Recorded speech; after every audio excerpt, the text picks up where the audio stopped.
బాగుండకు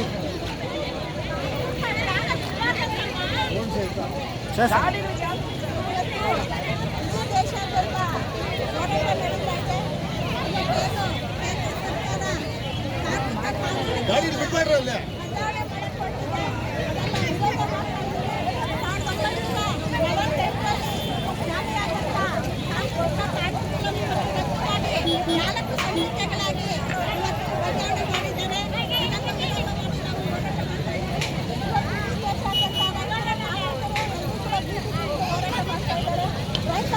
ರೈತರ ಕಾಯ್ದೆಗಳನ್ನ ಬದಲಾವಣೆ ಮಾಡಿದ್ದಾರೆ.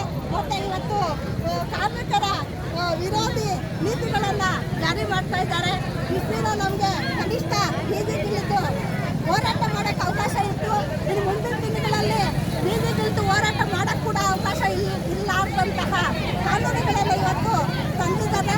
ಅದರಿಂದ ಇವತ್ತು ಇಡೀ ದೇಶಾದ್ಯಂತ ನಾವು ಹೋರಾಟವನ್ನು ಮಾಡ್ತಾ ಇದ್ದೀವಿ. ಮತ್ತೆ ಕಳೆದ ಡಿಸೆಂಬರ್ ಅಲ್ಲಿ ನಮ್ಮ ಸ್ಕೀಮ್ ನೌಕರರು ಹೋರಾಟ ಮಾಡಿದ್ವು ಎಲ್ಲ ಸೆಂಟ್ರಲ್